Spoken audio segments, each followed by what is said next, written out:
What's up everyone? Today we're going to do a Vorkath walkthrough. This is the gear I'm going to be using. This is my inventory setup. Highly recommend using the inventory setups plugin. It can allow you to filter your bank so it looks exactly like this. You know exactly what you want to get. And you have other setups that you can save yourself or import from other people here as well. So we're going to do melee Vorkath. Range Vorkath is an option for a lot of people, but the supply cost is greater. And I feel like my trips last longer with melee, and trips with melee are virtually free. So we're going to be using this bank. You talk to this guy to be able to use the bank. And Jagex finally put in a return orb, so you don't need the Feminic Sea Boots like you had to use in the past if you wanted a quick teleport. Remember to be on normal spellbook. Always check your Slayer staff to make sure it's on Crumble Undead. These are my quick prayers. Protect Mage and Piety. And you just want to wake him up. You can pot as he's waking up and use your specs early so you can start regenning. You can use this orb. If you just saw it turned green, you can click it and it'll sip a potion for you, but it won't interrupt combat. That's like a little tip. Usually a potion will cancel a combat action, but if you just click the HP orb, it won't. So that'll save you some time and allow you to do extra damage.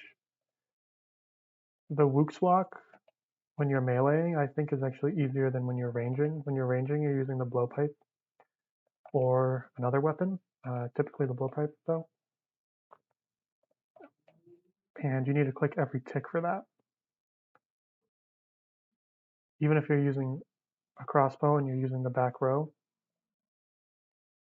just a lot more clicking, and the melee method is a lot simpler. You can eat a food after you kill the undead spawn there. It's like the most efficient time to eat a food during this fight. I think you do lose one tick though. I think that's still dangerous after he dies. You want to immediately wake him up and try to overheal. That way you don't need to eat during the kill. But if you do need to eat, you can eat when the undead spawn is dying. If he sends out that purple attack, you want to turn your quick prayers on quickly, so that way you have piety on for the attack. And pray mage for Vorkath's attack. You don't need to have pray mage on here, so you can save some prayer. You can even prayer flick if you like.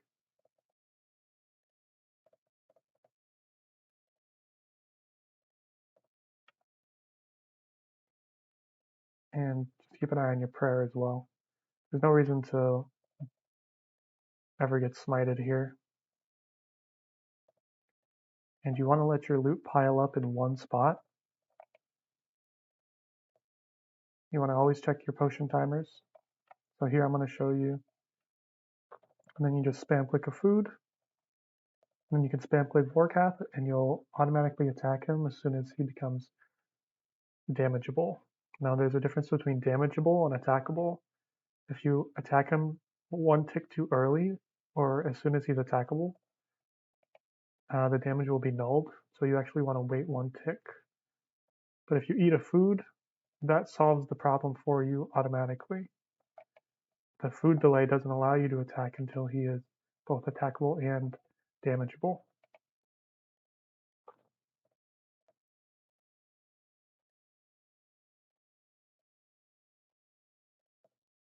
And like I said, you want to just wake him up as quick as possible. And you can pick up your loot in between hits here. That's the best way to do it, to save yourself the most amount of time. That's why we keep it stacked in one place. Regrettably, with this gear and these stats, I'm not really banking too many superior dragon bones. Most of the inventory is filled up with drops like, see, right there's an example. I attacked him too early, and he was attackable but not damageable. So next time the undead spawn comes out, I'm going to show you that delay. Anyway, like I was saying, your inventory fills up with these triple ruin long drops really quickly.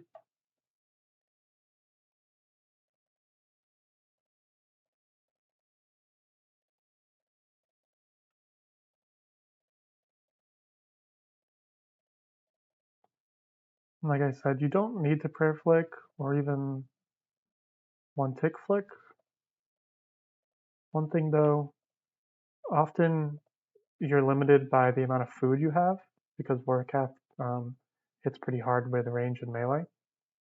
But if you're getting to the point where you have more food than prayer, then you can opt to flick. All right, let's do this. I'm not going to eat so I can show you what I was talking about. So if I attacked one tick, pardon me, one tick before, he would not have taken any damage. My damage would have been nulled. Here I'm eating.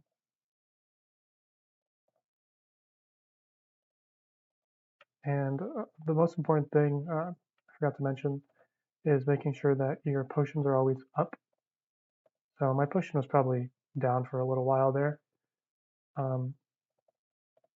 But you always want to make sure that your super anti-fire and your combat potion is always protecting you and boosting you.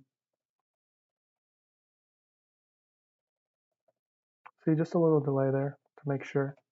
Basically, if you're attacking him, him or her, I can't remember the gender of Vorkath. If you're attacking them the same time that they're attacking you, like the animation starts for both of you,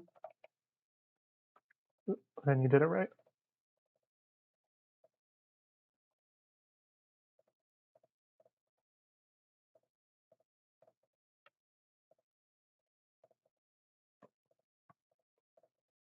And for the melee Wuxwalk, it's just 2 back, 2 forward.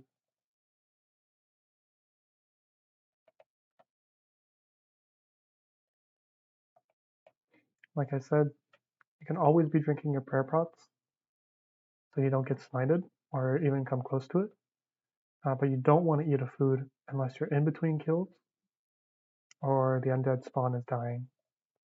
So like right now, oh, that's pretty far. Right now I'm going to eat a food and I can just spam click. See how Vorkath attacked me and I attacked a tick later? That is the stall that I was talking about. You're never going to have your damage nulled if you eat a food after killing the undead spawn. You want to keep this spot in your inventory clear, and you never want to have 100% spec. I probably had 100% spec for a little while there just because I was talking. That's tricky. You always want to know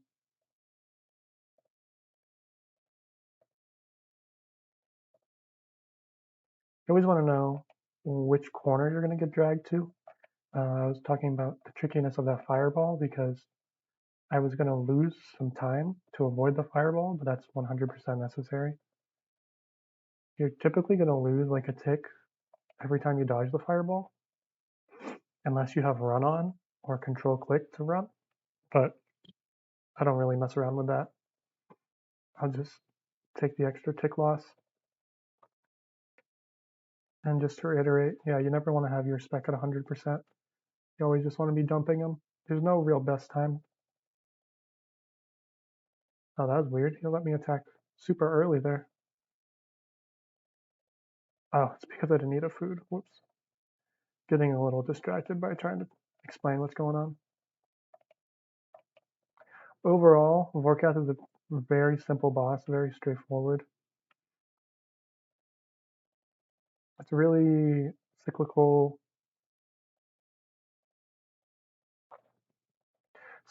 predictable. The main reason people die here is because it's kind of boring. So they put on like Netflix or watch YouTube on the side, and then Vorkath does a fireball or a special, and then they panic.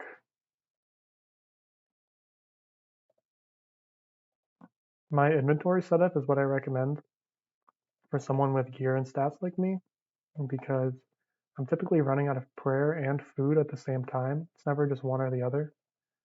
Typically food first, but ditching a prayer pot for one extra food isn't gonna typically let you squeeze out an extra kill, and I'd rather be more comfortable on prayer so I don't have to flick.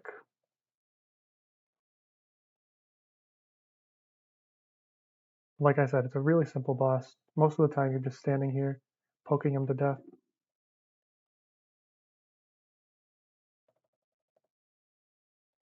And you'll get the timing down eventually on that. A little tricky.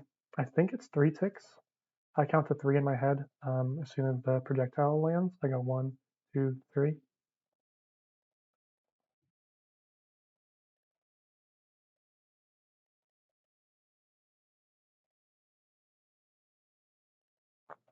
And it's really just a shame to see all those superior dragon bones. They're just going to despawn. As soon as I teleport out of here, they're all gone. And that's a lot of money and a lot of prayer experience. But my inventory, as you can see, is filled with regular loot, which costs more than 1 bone.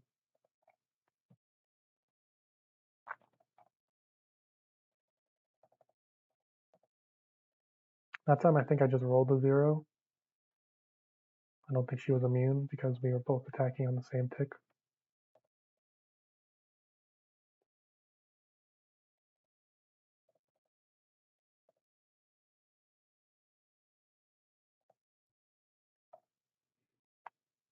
If you're going for the achievement where you don't take any damage from Vorkath's avoidable attacks like poison, this back row, all the way back there by the entrance / exit, it never has poison spawned on it. So you can just walk back and forth around there or set yourself up to be there and you'll avoid the poison.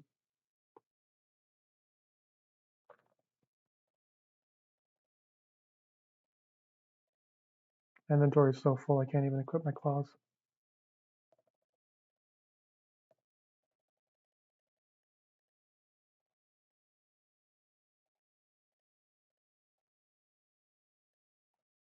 Like I said, you want to keep this spot clear, but when you're picking up loot, it gets a little difficult.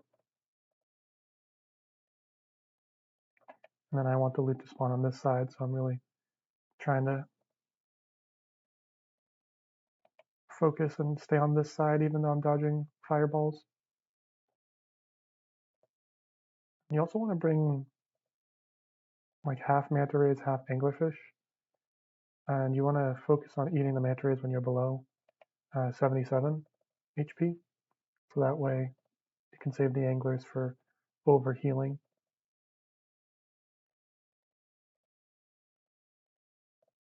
So I was a little worried there with the fireball placement. That's one downside of having my loot spawn here rather than like in the middle of Vorkath. It's that if I'm here, the fireball spawns, and I'm walking, I'm typically going to get dragged into the fireball explosion radius.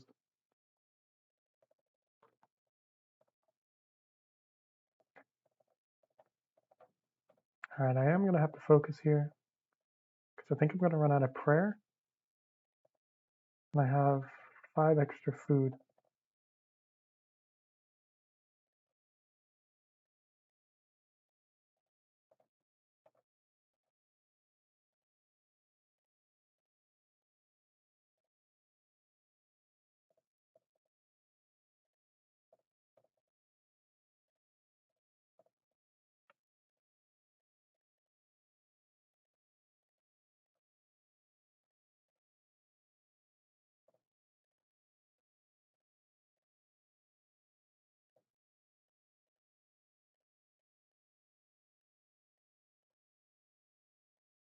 Now it looks like I made it pretty comfortably actually. I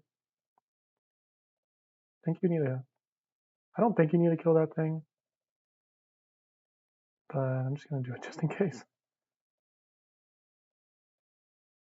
Like, look at all that. That's probably 150k worth of loot just going away just like that. So we're on a rate of 31 kills per hour. Didn't reset my supply tracker, but each kill, each trip is super cheap in comparison to how much loot you're getting. So as you can see, our inventory is almost entirely full. We have 125k in raw cash,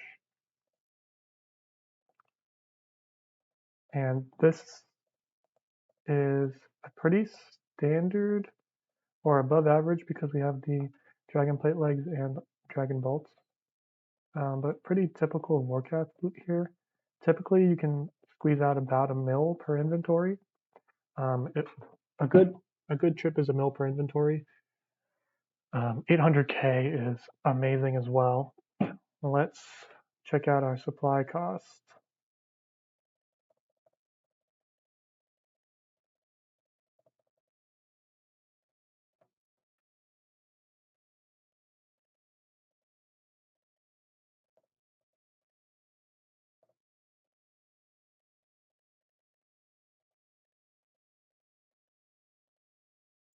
Supply cost is around 100k, and we made 800k. Like this boss prints pure cash. Like all those things, like they're consumables or craftables, but I'm not going to alch these. I'm not going to turn these into wine. I'm not going to tan these so that I can craft them. You know, other bosses drop like uncut gems or ores, things that you really use, but this is like an alchable drop table. It's like dragon hides are tied to their craftable alch value and whatnot. This boss just prints money, and I'm geared up for another trip. But you guys get the picture. It's super straightforward.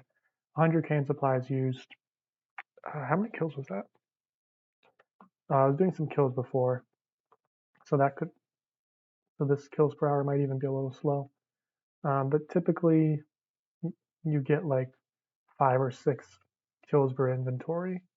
4 is like the minimum. If you had Torva, then your defense bonuses would be higher, and you might even want to take another prayer pot because you would be taking less damage. The key thing with Vorkath is if you dodge the poison and you dodge the fireballs that he's spitting at you, and you don't take any avoidable damage, your trips are going to last really long, and you're going to get to the point where you're kind of bored of the boss.